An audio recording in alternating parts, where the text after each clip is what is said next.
Welcome to Meet the Press Now. I'm Maoz Inon in Washington, and we begin with the deal between the U.S. and Iran already hitting a roadblock. The next round of negotiations was supposed to already be underway, but is now on hold. Overnight, Vice President Vance abruptly canceled plans to go to Switzerland to meet with Iranian leaders. A White House spokesperson citing complicated logistics and saying, quote, "We look forward to beginning technical talks as soon as possible." Today's talks were derailed after Israel launched a major assault at Hezbollah in southern Lebanon. Prime Minister Netanyahu claiming those strikes eliminated dozens of terrorists. The ongoing conflict between Israel and Iran's proxy Hezbollah in Lebanon has been a key sticking point in the negotiations with Iran. Israel was not a part of the deal, but the first point of the Memorandum of Understanding is the end of military operations on all fronts, including in Lebanon. President Trump telling NBC's Gabe Gutierrez in a phone call this afternoon that he spoke with Israel earlier today and asked them to agree to a ceasefire with Hezbollah. Both sides have now agreed to a renewed ceasefire. But according to a source with knowledge of the intelligence assessments, U.S. spy agencies believe Israel will likely continue to launch attacks on Hezbollah in Lebanon, potentially jeopardizing the deal. Meanwhile, in a new interview with Axios, President Trump was asked what he learned about the limits of his power during this war with Iran. Here's what he said. What have you learned about not just the exercise of power, but the limits on your power as a result of the conflict? There are no limits. No limit. No, not. I haven't learned that lesson yet. I know there are, but, there are no limits. We defeated them totally militarily. However, beginning a conflict, you had talked about you only wanted unconditional surrender. And the MOU doesn't look like unconditional surrender. Well, it really probably is unconditional surrender. It is? I think so. The agreement does not explicitly require Iran's unconditional surrender, but it does require Iran to ensure passage through the Strait of Hormuz for 60 days in exchange for immediate sanctions relief and eventual access to billions in frozen assets. Iran also agrees it will not procure a nuclear weapon, a commitment they've repeatedly made, including during the 2015 negotiations that resulted in President Obama's Iran nuclear deal. The former president sitting down with NBC's Craig Melvin in a new interview and offering his assessment of the Trump administration's agreement. What do you make of what we know about the deal so far? I am very happy to see a ceasefire, and I'm hopeful that it holds. We've now fought a war, spent billions and billions of dollars, put an enormous strain on our military.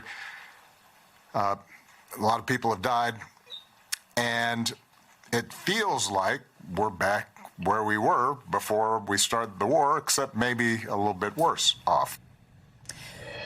Joining me now is NBC News senior White House correspondent Gabe Gutierrez and NBC News international correspondent Matt Bradley is in Tel Aviv. Thank you both so much for joining.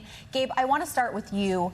What do we know about why the vice president's trip was canceled, and is it already spelling bad news for this agreement? Hey there, Mel. Well, you laid it out in your introduction. The White House saying that this was due to logistical considerations. But look, there was a lot that was abrupt about this. The vice president was expected to head there on Friday, and all of a sudden plans changed. And we learned a little bit more overnight when we saw that those attacks, that continued fighting between Israel and Hezbollah. Now, Israel is maintaining that it only fired on Hezbollah because the Iran-backed militant group killed four Israeli soldiers, but this was viewed as a violation of the ceasefire. And so there has been this back and forth in the overnight hours about what this all meant. Now, several hours later, according to a U.S. official, Israel and Hezbollah did enter into this ceasefire. And I spoke with President Trump a little earlier today, the president saying that he did speak with Israel, although he declined to say whether he specifically spoke with Israeli Prime Minister Benjamin Netanyahu. But at this point, it's up in the air when Vice President Vance will go to Switzerland. The president told me that he did expect the vice president to go at some point, but that his special envoy, Steve Witkoff, would likely travel there first, and Vance would go at some point later. But at this point, a lot is up in the air, and we don't know when this 60-day window, in fact, will begin in earnest. The window technically has begun, but when these negotiators will sit down for the long, difficult work of trying to come to some sort of an agreement on these thorny issues that are still on the table now. Yeah, a lot up in the air indeed. Gabe, we also heard the president say that he doesn't think there are any limits to his power, even after this more than 100-day conflict with Iran. Do you get the sense that the president feels emboldened? Well, look, I mean, President Trump, he likes taking a question like that from an interviewer, and you don't expect the president to say that he doesn't feel he has power. And you would think that's not really his style to come back and say that. But look, the president does feel and is trying to sell this as a win, saying that Iran will never have a nuclear weapon. Now, of course, we know that Iran had previously said that it wouldn't have a nuclear weapon, even during the previous Obama administration era deal. But at this point, the president, in reality, was making some political calculation here. He has repeatedly said that the American people didn't have the appetite for a long war in Iran. So in some ways, while he feels he has no power, at the same way he feels constrained, at least at on some level, when it comes to political pressures here. But certainly the president, he's speaking right now at Joint Base Andrews. He's unveiling that new Qatari plane that cost him $400 million, but it was gifted by the Qatari royal family. The president, again, touting what happened in Iran, arguing that it is a positive deal for the United States. And he seems to want to move on from all this, even though there's still a lot to discuss in this next 60-day window. When, as I said, they'll have to come to some sort of an agreement on these negotiations, or kick the can down the road and extend this window even further, Mel. Gabe, stick with us for a little bit, but I do want to turn to Matt over in Israel. Matt, Israel and Hezbollah traded strikes overnight, but now appear to have agreed to a ceasefire. What's the latest? Yeah, I mean, that is something that we just heard this afternoon. It ended what could have been a deal breaker and has been in the past. This kind of fighting between Hezbollah and Lebanon has a habit, Hezbollah and Israel has a habit of really closing off the negotiations between Iran and the U.S. They didn't this time. It looks like because some pressure, either from the U.S. or from somewhere, was put to bear on Prime Minister Benjamin Netanyahu to ignore calls from his own cabinet demanding that he go after Hezbollah with everything Israel has. Instead, he came to this arrangement, though after the Israelis had pummeled several positions with dozens of airstrikes throughout Lebanon. Now, whether or not this lasts, whether or not Israel holds its fire to placate a president and Vice President J.D. Vance, who have been extremely critical over the past couple of days, well, only time will tell. And that reporting that you came up with that was told to NBC News, that there is information among U.S. intelligence agencies that Israel might try to play the spoiler to this deal by going after Hezbollah in Lebanon. Well, that would just be Netanyahu bowing not just to his right-wing flank, but also to the entire political class here in Israel, who have been dismayed by this deal and want to see Hezbollah taken care of once and for all. And Matt, I want to play some of what the president and the vice president have been saying this past week. I think they could do better with respect to Hezbollah. I'm not saying they shouldn't protect themselves. I'm saying when two drones are shot into the desert and drop harmlessly, you don't have to knock down buildings in Beirut. They could behave better. And frankly, they could do a better job. What the president gets grown frustrated sometimes is that we seem to be right on the cusp of a major breakthrough in the agreement, and then all of a sudden there's a major explosion that goes off in a civilian population center in Beirut, and a lot of people who have nothing to do with Hezbollah lose their lives. That's not acceptable. That's the sort of thing that we've asked for closer coordination so that we ensure it doesn't happen. Matt, how much will the next 60 days of negotiations between the U.S. and Iran rely on Israel and Hezbollah actually sticking to the ceasefire? Well, that's unclear, because the fact of the matter is we've seen the fighting between Israel and Hezbollah going on, and it hasn't broken ceasefires in the past. What has broken ceasefires, or what has ended moves toward negotiations, are when the Israelis fire missiles with airstrikes at the southern suburb of Beirut, Lebanon's capital. That's the neighborhood of Dahia, which was a Hezbollah stronghold, or when Hezbollah fires missiles into northern Lebanon. Neither of those events have happened here, so it might be one of the reasons why both sides were so swiftly able to step back from the brink. But if any of those things do happen, if the conflict escalates to that level, then Iran has already shown that they are more than capable and willing to fire missiles at Israel from Iran, renewing the very kind of conflict that this whole ceasefire is trying to avoid. Matt, thank you. For more on this, I'm joined now by Ernie Moniz, former energy secretary during the Obama administration. He also was one of the lead negotiators for that 2015 Iran nuclear deal. Sir, thank you so much for joining us. Your perspective is so important right now. I want to start with this timeline. Vice President Vance confirmed that 60-day period of talks between that began yesterday, the negotiations you took part in, though, took almost 2 years. So is it even possible to reach a deal in just 2 months? Well, first of all, Mel, I think it's important to stress right at the beginning that the MOU that was signed is not really what I would call an Iran deal. It was a oil and commodities deal, opening up Hormuz principally because the economic pressures were getting to be very, very intense in the United States, in Iran, in Europe, and elsewhere. So all the very difficult issues with regard to Iran, the nuclear issues in particular, were just kicked down the road. They were punted. And in answer to your question, I do not see how it's possible to negotiate a whole set of very difficult questions in 60 days, or even with some modest extension, unless, of course, the agreement is reached without the kind of specificity that we felt we needed in 2015, because our mantra was don't trust and verify, namely statements, for example, the pledge to never acquire a nuclear weapon.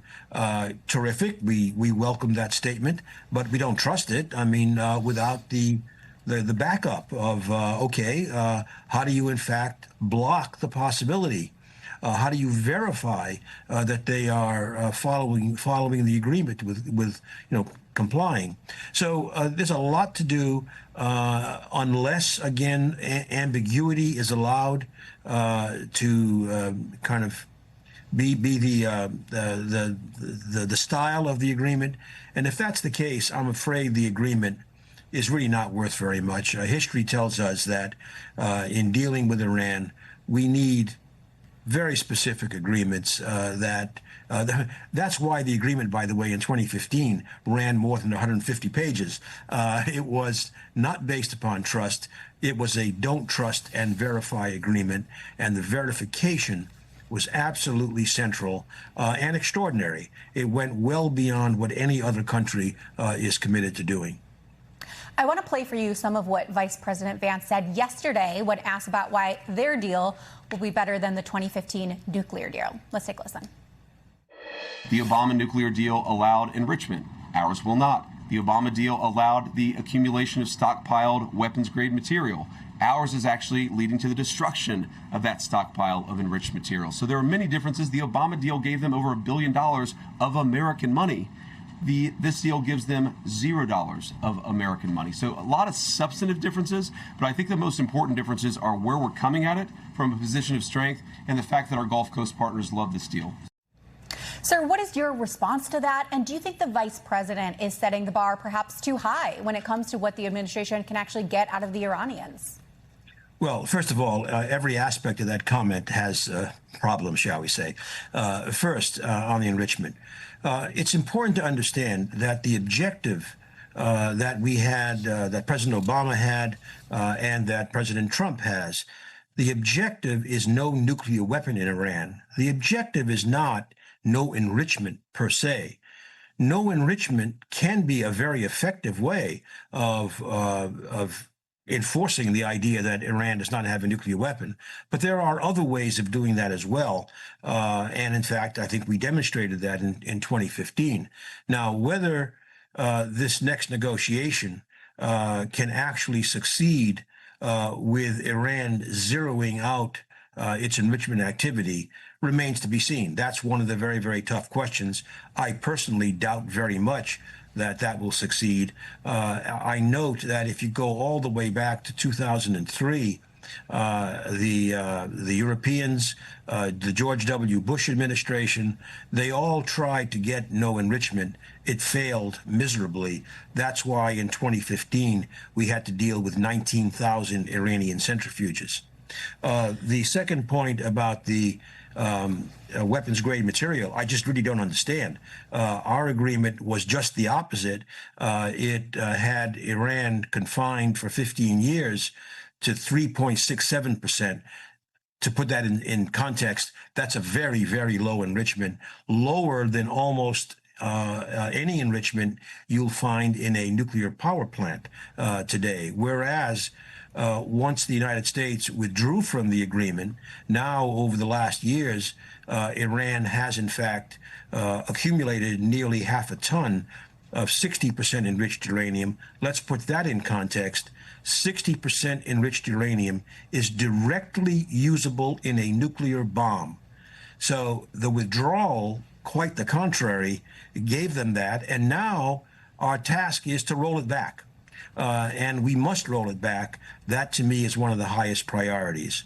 In terms of the finances, that $1+ billion that went back to Iran, it was not American money in the sense that that was money Iran had paid for weapons purchases, which we declined to send to them after the revolution. So they had paid that money to the United States for something that wasn't delivered. In this case, the vice president, I think, will be correct that there will be not direct funding, but the amount of funds being freed up, according to the MOU, once an agreement is reached, makes $1 billion pale in comparison, much, much more funding. And secondly, there is also the commitment to the $300 billion somewhat undefined reconstruction fund, which was never part of the agreement in 2015. So I really just don't understand any of those statements. They conflict, in my view, with the reality. And just to wrap up here, what will you be looking for as we go forward with these 60-day negotiations? Well, on the nuclear side, we've already said, I think the first two essential tasks are find out where is the 60% enriched uranium, what condition is it in, what risk does it pose, and how do we eliminate that risk with verification. Iran has to cooperate actively for that to succeed. And so that should be tested right up front. Number two, the most important part of the previous agreement, we've always said, we said it in 2015, and we've said it consistently since, is the extraordinary verification measures. To be clear, Iran agreed in 2015 to verification measures that are imposed on no other country. We must find out very early in the negotiation, are they willing to submit once again to extraordinary verification measures or not? For example, the vice president talked about the no enrichment commitment. And again, I would love to see that happen. I'm suspicious, but I'd love to see it happen. However, if Iran agrees to no enrichment, imagine they do, but they don't agree to verification measures that allow the international inspectors to go to suspected covert sites, the agreement is worthless. Because what are they doing away from the inspectors? So that's an example of how these things are linked, and that's just on the nuclear side. There are many, many other important questions to be resolved. As you've already emphasized and your colleagues emphasized, we have no idea how these Lebanon restrictions are going to be imposed. Other countries, European countries, for example, have made it very clear there will not be a fee for sending ships through Hormuz. Well, if you look at the MOU, it's practically an invitation to have some sort of fee imposed after 60 days. We could go on. There are many, many unresolved questions, even beyond the nuclear issue, that put this agreement in the long term at great risk. Well, Secretary Maoz, we appreciate your perspective. Thank you. Thank you. Gabe Gutierrez is still with us over at the White House. And Gabe, I want to turn back to you on another developing story over there, and that is the increasingly frayed relationship between the president and the Italian Prime Minister, Giorgia Meloni. That's Italy's foreign minister, now also canceling a visit to the U.S. after comments President Trump made to an Italian TV channel. Walk us through what happened there. Well, look, it has turned into quite the international incident, and this all stems from an interview that President Trump did with an Italian media outlet where he reportedly said that the Prime Minister of Italy, Giorgia Meloni, had begged for a photo with the president over at the G7 summit. Now, the Italian foreign minister has since canceled a planned trip to the United States, and Meloni is firing back, and she's saying, quote, "I don't know why the president of the United States behaves this way with his own allies. It's not, after all, the first time this has happened. I can only say it's a shame he does not show the same determination with the enemies of the West, with the enemies of the United States." Now, she said that what the president said to that Italian reporter, that she had begged for a photo, she denied that ever happened. Now, I spoke with the president earlier today, and I asked him about this incident. He doubled down. He said that she did ask him for a photo, and then he went on to say she was a big fan of him, of the president. They'd previously been allies, but I don't want her as a fan because she was not there, along with the NATO group, having to do with the Strait. Essentially, the president arguing that she and other European allies, he still resents that they didn't take a bigger role or offer to help reopen the Strait of Hormuz. And in this particular case, in my conversation with him, he fired back at her and said that he doesn't want her as a friend or an ally now. Great work with that interview. I do also want to ask about a major domestic update. That's Acting Director of National Intelligence Bill Pulte. He has his first day on the job today after Trump delayed the confirmation of Jay Clayton for the full-time role. Gabe, why is the president so insistent on having Pulte in this acting role? Look, this is puzzling a lot of Republicans on the Hill, as you know, Mel. This week, the president telling them to put a hold on Clayton's nomination and his confirmation hearing in order to have Bill Pulte in this job, taking office today. Now, the president had told the Wall Street Journal several weeks ago that he wanted Bill Pulte to fire a lot of people. And that appears to be something that the president is intent on. Bill Pulte, of course, critics say he has little to no national security experience, that he was overseeing Fannie Mae and Freddie Mac and federal housing official. The president says that he does have the qualifications for this role. Again, many critics, including Republicans, are skeptical, but he is seen as a Trump loyalist here. And at this point, the president appears to want him in this job, at least for a short period of time, until he says that they can get someone else to replace Jay Clayton over at the Southern District of New York. But that appears to be a stall tactic to at least get Bill Pulte in this job for a couple of weeks. In his words, the president's words a few weeks ago, to fire a lot of people, potentially downsize that agency. Now, quite the saga. Gabe Gutierrez, thank you. Coming up, lessons in war. The panel joins me next to dig into the President Trump's views on power, after he told Axios there are, quote, no limits on his authority. Plus, there's something in the water. An update on the growing problems plaguing President Trump's reflecting pool renovation. You're watching Meet the Press Now.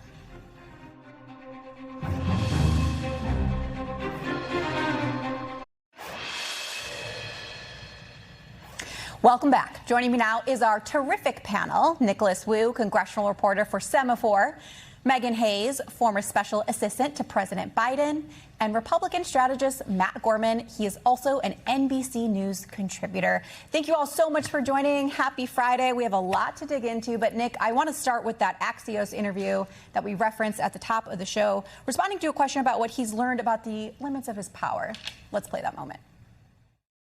What have you learned about not just the exercise of power, but the limits on your power as a result of the conflict? There are no limits. No, I haven't learned that lesson yet. I know there are, but, there are no limits. We defeated them totally militarily.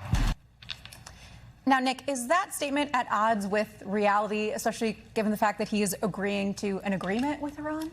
Very much so. I mean, right, this week we've seen very much the limits of the president's power, whether it's the emerging deal that's coming with Iran or the the revolt in many ways among Capitol Hill Republicans against his agenda, whether with the Director of National Intelligence and the pushback against the slush fund on Capitol Hill. It's been very much an exercise in restraint. Yeah, that's a really great point, Matt. Picking up on that, how much do you think that Trump's response there was more about how he sort of broadly views his power? And do you think Republicans are comfortable with that level of executive power? Well, let me put it this way. We've known him for, 10 years in a political sense. Do we expect him to say anything different? Do we expect him to go into an in-depth analysis of the limits of checks and balances on his power? Or is he going to say exactly what he said before? I wouldn't expect anything less. We know what his limits are, of course, the markets and gas prices and the Constitution, to say nothing of that. But look, I don't expect him to be suddenly have a very nuanced answer about that, especially when Iran ostensibly is one of the audiences he's talking to. But I think also, to Nick's point, what we've seen this week is if you try and put Trump in a box, he's going to try his best to blow up the box. I don't mean that metaphorically, but also if you're an Iranian military leader, maybe literally too. But I wouldn't expect anything different. I don't think that's necessarily a bad thing. And Megan, what can Democrats do to provide a check on the president? Obviously, we saw one of those war power resolutions pass, but what else can they do? I think they are going to run ads, and all they can do really is they can prepare for the midterms. And all these things are going to come home to roost for the Republicans in Congress who are not actually doing their check on Trump's power. But Democrats don't have a lot in power when they don't have any power right now. So his power really is limitless when Congress won't check him. And speaking of the midterms, Matt, do you think it's a double-edged sword here for Republicans who are, on the one hand, relieved that this war is over, especially as we get closer to the midterms, versus some of them who are really unhappy with the terms of this deal? Look, I think part of that, I actually believe, is just simply the tensions between the White House and the Senate, which are very real at this point.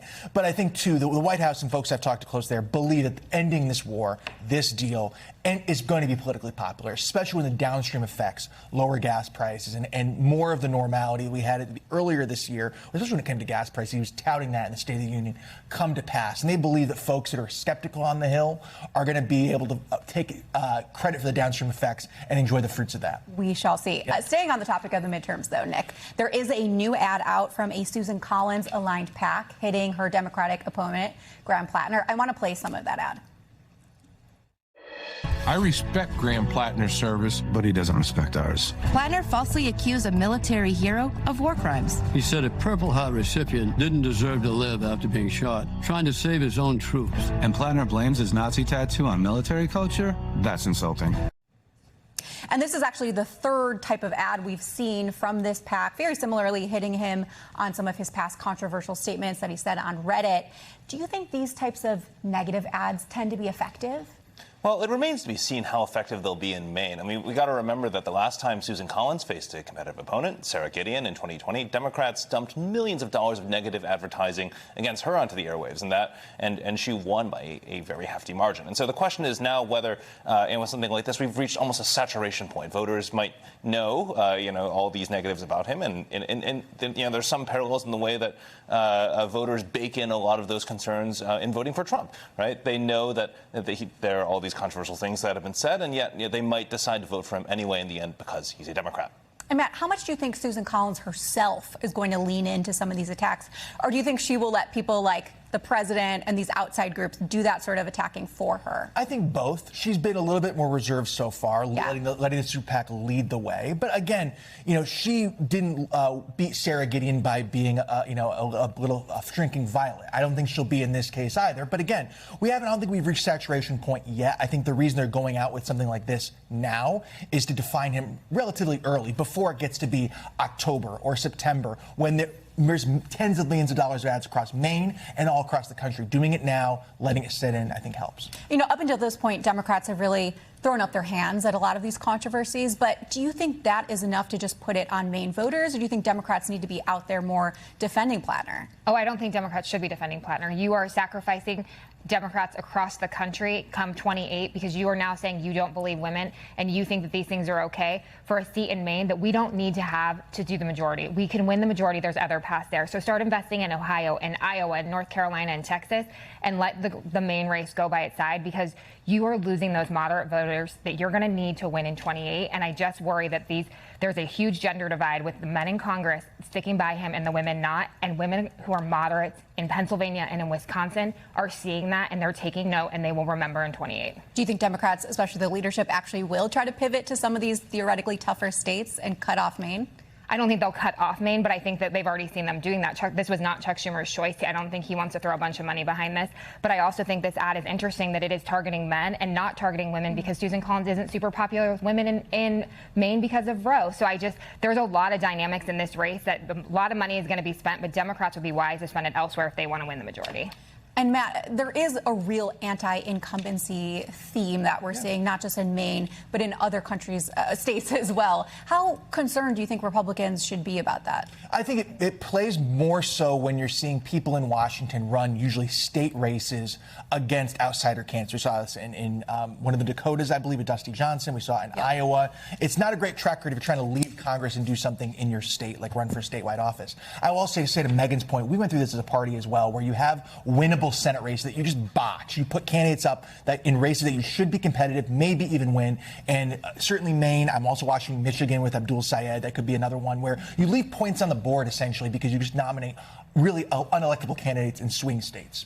I also want to turn to this other story, news out of the Lackland Air Force Base, Nick, where at least 160 people have become sick after a flu outbreak. And it came after Defense Secretary Pete Hegseth announced in April that troops wouldn't be required to be vaccinated for the flu. Now, to be clear, we don't know how many of these people who got sick were not vaccinated, but just in general, how much do you think this incident is going to bring the administration's position on vaccines back to the forefront?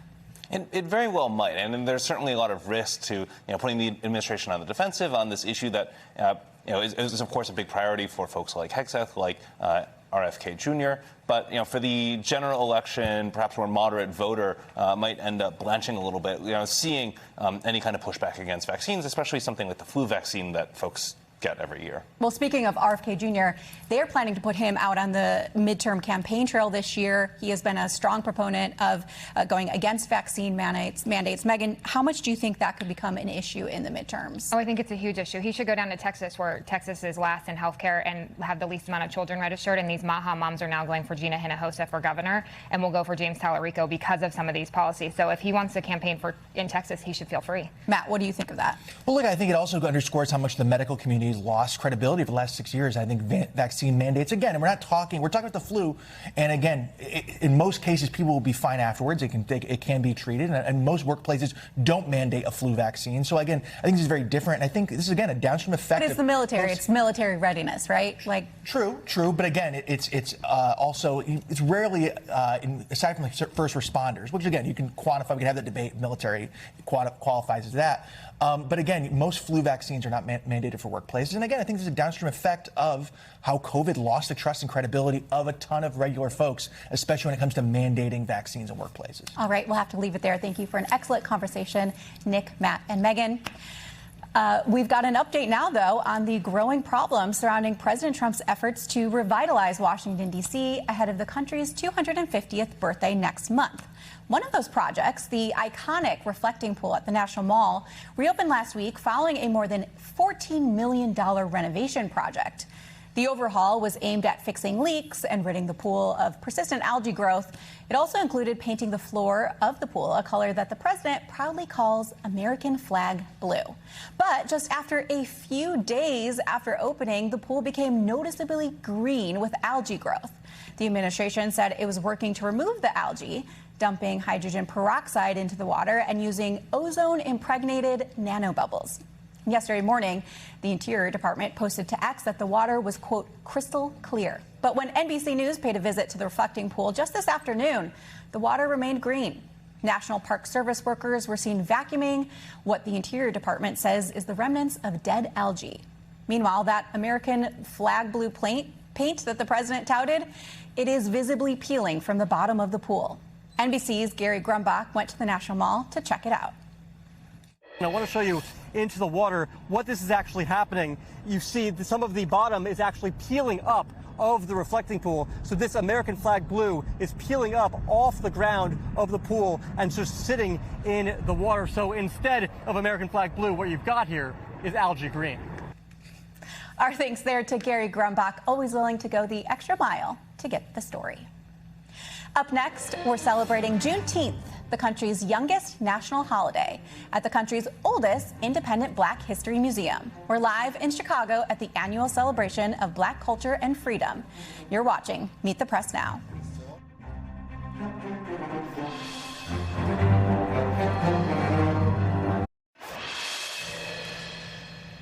Welcome back.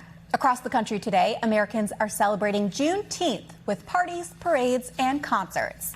The holiday commemorates the end of slavery, marking the day the last enslaved people in the United States learned they were free. And while Juneteenth has been celebrated in the Black community for generations, this is just the 5th year since it became a federal holiday. This Juneteenth comes a day after the celebration of the opening of the Obama Presidential Center, which celebrates the nation's first African-American president. But it also comes as the nationwide redistricting war threatens to erode African-American representation in Congress. NBC News correspondent Shaq Brewster joins me now, reporting from the greatest city in the world. Shaq, you spoke to some folks there in Chicago who are celebrating the holiday Juneteenth today. What did they tell you about the significance of this day?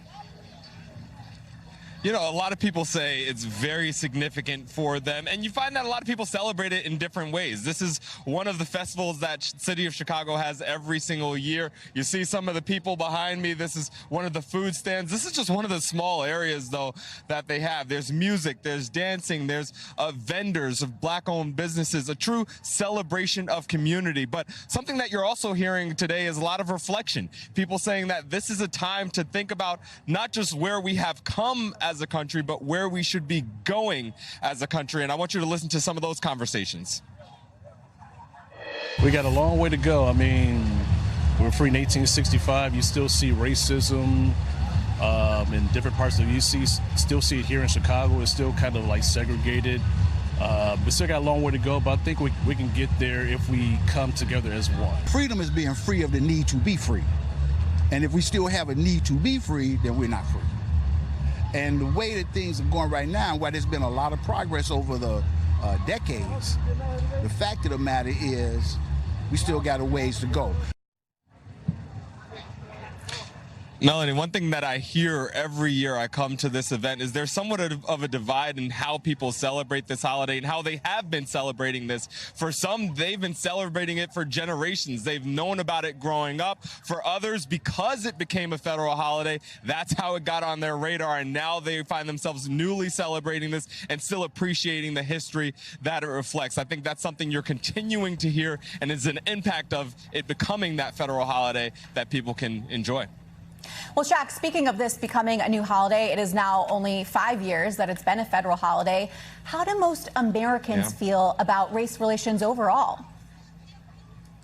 Yeah, we just got some new numbers and new NBC News poll. Let's pull them up, because the bottom line is Americans are split on this. When asked how you feel about race relations, you have about 48% saying that they either feel very or fairly good, 50% saying fairly or very bad. But look at this. When you break it down by race, among African-American adults, you have about 2/3, 2 out of every 3 adults saying that they feel either fairly or very bad about race relations. And the thing here, Melanie, is that when you put this in context, that number is actually the lowest that it's been since 2014. So these are numbers that are trending in the right direction, but I think you even hear it in some of the conversations that we just played. There's a feeling that there's still so much further we have to go as a country. And Shaq, do the people that you spoke to today appear to agree with those poll numbers? Yeah, they do. I think it's pretty consistent in the conversations that I've been having. I think one thing that I caught is that some people are connecting the celebration and the expanding celebrations that we've been seeing for Juneteenth to the feeling that they have about race relations. Listen to one of the conversations I had. I think since they made Juneteenth a federal holiday, it has become a little more bigger. It was mainly celebrated in the South, but now it's celebrated literally everywhere now. Everybody is doing something around the world for Juneteenth. So I think the racial part of it is kind of leaving, and everybody is coming together to celebrate it. You think this holiday has helped and improved race relations? I do, because it gives the colored people something to celebrate too. They don't just celebrate like 4th of July.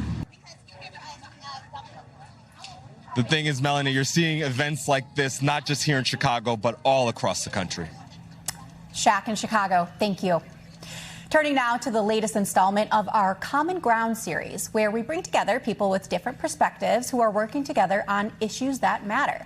Today, it's a conversation with two peace activists, one Israeli, one Palestinian, who have transformed personal tragedy into a shared mission for reconciliation amid a conflict that has spanned generations. Maoz Inon's parents were killed by Hamas gunmen in the horrific October 7th terror attacks, and their home was set on fire. Just days after their killing, Maoz spoke up with this message of peace. I must tell you that I'm not crying for my parents. I'm crying for those who are going to lose their life in this war. We must stop the war. The war is not the answer. Maoz then got an unexpected message from Aziz Abu Sarah, a Palestinian man who he met just one time. When Aziz was 10 years old, his teenage brother died from internal injuries his family say stemmed from being tortured by the Israeli army. Aziz's message to Maoz read, "Maoz, I'm so sorry to hear about your parents." That message was the beginning of an unexpected partnership and friendship between the two men, who are now the co-authors of the new book, The Future is Peace. Kristen Welker recently sat down with Maoz and Aziz, and she began by asking Maoz what it was like to receive that message from Aziz in his deepest moment of grief after losing his parents. Aziz reached out to me only 3 days after I lost my parents, and it was literally like a hand reaching out and saving me from drowning into the ocean of sorrow and pain. And since then, we forged a partnership, a friendship, and a brotherhood. And I'm so honored and proud to say that I lost my parents, but I won Aziz. I won Aziz as a brother. Thank you. Thank you, Maoz. It's so powerful to see the two of you sitting there together and the bond that you have forged. Aziz, Maoz describes you as his brother now. What was it that made you reach out to him in that moment of desperation? Well, like Maoz lost his parents, I lost my brother due to torture in Israeli prison when I was 10 years old. He was 19 years old, Taysir. And so I understand that loneliness of grief, that pain, and what unites us is really our grief and our pain, but also our vision for the future. So I felt that in these dark moments, empathy is very important. And I reached out not knowing if Maoz would respond, but he did.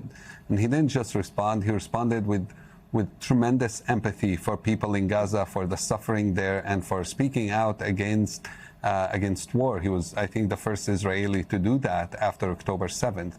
And we realized that the two of us have a goal for the same future, that our region can be without wars, without death, without suffering, and that the stories of people like us don't exist in the future. And now the two of you are fighting for peace in the most powerful and extraordinary way. Maoz, let's talk about it. 10 months into the war, you decided to get into a tour van together. You drove for 8 days visiting Israeli and Palestinian cities, which you detail in your book, which I have right here, and I'll just show everyone your book, The Future is Peace. Why did you want to take this journey together, Maoz? So first, for me, it was part of my healing. It was only, like you say, 10 months after I lost not only my parents, but childhood friends and people I knew my entire life. And it was kind of a journey to healing and to reconciliation. And because both of us are coming from the tourism industry, and we both been through journeys that change our life, we want to manifest it in The Future is Peace. So we are traveling through the Holy Land for 8 days, and each chapter is a day, and each chapter is taking place in a different location. But as we travel through the land, we're also traveling in 4 dimensions of time. We are traveling through Greek mythology, biblical time, and ancient history. We are traveling through the 100 years of conflict. We are traveling through our personal life, loss, pain, and healing. And most important, we are traveling to the future, and we are transforming in those 8 days. We are transforming revenge into reconciliation, despair into hope, and trauma into healing. And that's exactly what it's done to us, and it's done to many, many of the readers of the Future is Peace that keep sending us messages and approaching us to tell how meaningful the book is for them. Aziz, give us your perspective. Maoz speaks in such powerful terms about what this journey has meant to him. What has it meant to you, and what has surprised you and impacted you the most? So we started this journey at Maoz's home and at the graveyard where his parents' remains were buried. And it's such a painful and powerful thing. And then we met with people in his family. I get to meet with his family, and that was very powerful because our relationship extends beyond the two of us to our families as well. And then we went on and met people in the kibbutz who lost family members as well. And then we called my friends from Gaza right as we, can see and hear the bombings. And we called our friends from Gaza, introduced Maoz to some of my friends. And it was incredible because one of the people we met has lost 50 people in his family in bombings there. And yet he was checking on Maoz, and he was saying that he supports our work and he wants us to do this work. And this is an important thing for people to hear. Despite so much loss and so much pain and so much trauma, there is a group of people like Abdul Rahim from Gaza, like Maoz's neighbors and family that have come together and said, we have no other alternative. And to me, it's not a surprise, but it's so powerful to recite that and to remind people that these people exist and there is no other alternative. And then we continued the journey, and Maoz came to visit my family, and he got to meet my parents and got to meet my brothers and build that bond as well. So we become a family together, and our families connect with each other as well. Well, and part of what you address in your book and part of the work that you're focused on is how to solve this problem. And Maoz, you've said that you believe a lot of the misunderstanding comes down to education gaps. Talk about that and how you think that might be fixed. Yes, I was born and raised in Israel. Until the age of 30, I had not only Palestinian friend, I didn't know any Palestinians. The Palestinian and Israelis, if it's between the Jordan River and Mediterranean Seas, or if the international border of Israel, we live in two segregated communities. And when there is ignorance, like the ignorance I was born and raised within, there is fear. And when there is fear, there is hate. And when there is hate, we human beings can do horrible things to each other. And what I learned after working with Palestinian communities within Israel for more than 20 years is that the first step in reaching a shared vision and a shared future is looking to the other side in the eye and start listening to his stories, start listening to his narrative, pain, suffering, trauma, dreams, and aspiration. And only when we are courageous enough to humanize the other side, that we were born and raised to believe and to know that he's an enemy, he's a monster, only when we are courageous and brave to humanize the other side, we can humanize ourselves and we can start stepping or moving forward to the journey of a lasting peace. Maoz, really a message for the global community that you just shared. Aziz, I'll give you the final word. You have said you refused to learn Hebrew for a long time because you viewed it as the language of the enemy, but you eventually enrolled in a Hebrew class. What is your message? What is the message you want to leave people with today?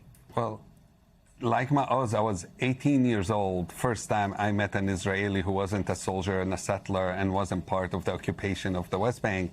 And so I went to study Hebrew, and in that Hebrew class, my teacher treated me like a human being, an Israeli Jewish woman, and recognized my story, recognized who I am. And that is so essential in learning about each other, recognizing the humanity and treating each other as equal, treating each other with dignity.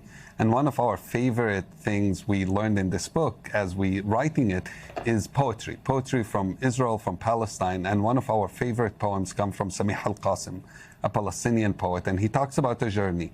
And he says in it, the day I am killed, my killer rifling through my pockets will find travel tickets. One to peace, one to the fields and the rain, and one to the conscience of a humankind. So I beg you, my dear killer, don't ignore them.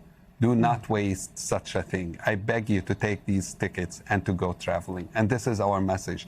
Please join us in this journey. We cannot have peace in Israel and Palestine, the Middle East, or anywhere in the world unless we come together. We need every American, we need every European. We all part of this journey of creating peace together. Well, it is an honor to talk to both of you, and we just salute the incredible work that you are doing. Thank you so very much, Aziz Abu Sarah and Maoz Inon. Thank you for your time and for sharing your incredible story and your incredible bond that is changing lives. Thank you. Thank you very much. Still to come, we've got a live check-in from the World Cup as the United States is facing off against Australia right now, with just minutes left on the clock. This is Meet the Press Now.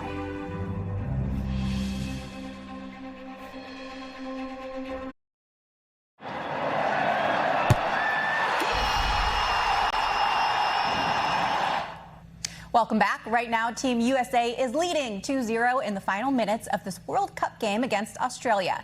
Damian Trujillo from our NBC Bay Area station joins me now from Seattle, right outside the stadium. I can hear the crowds roaring. Tell us what's going on over there, and how will today's match dictate Team USA's fate in this tournament? Well, Mel, right now the U.S. controls its own destiny, but this crowd is roaring. Of course, we're in Seattle at Seattle Stadium. This stadium is known for its 12th man in football terms, American football. It means the crowd plays a role in what happens during that football game because they are so loud.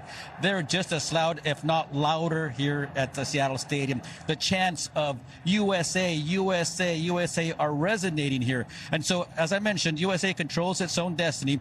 Now, there's a match after this over at San Francisco Bay Area Stadium between Turkey and Paraguay. If Turkey either loses or ties Paraguay, then the U.S. automatically advances over to the knockout round of 32 on July 1st at the same San Francisco Bay Area Stadium. So a lot of control here by Team USA. They are playing spectacularly over these last couple of matches, but they feel like they still have a lot to prove. We'll see if by tonight they make it to that knockout round of 32. They have a good chance if they keep playing their game. And if Paraguay shows up tonight and either ties or defeats Turkey. Mel. And Damian, if you could just pick maybe one or two words to describe the mood right now where you are, what would they be? Oh, it's chaotic. It's loud, it's chaotic, and it's enthusiastic, very patriotic. You know, a couple of weeks before the 4th of July, this is awesome. Yeah, Damian, thank you so much. We'll be back Monday with more Meet the Press Now. And if it's Sunday, it's Meet the Press on your local NBC News station. There's more ahead on NBC News Now. We thank you for watching, and remember, stay updated on breaking news and top stories on the NBC News app or watch live on our YouTube channel.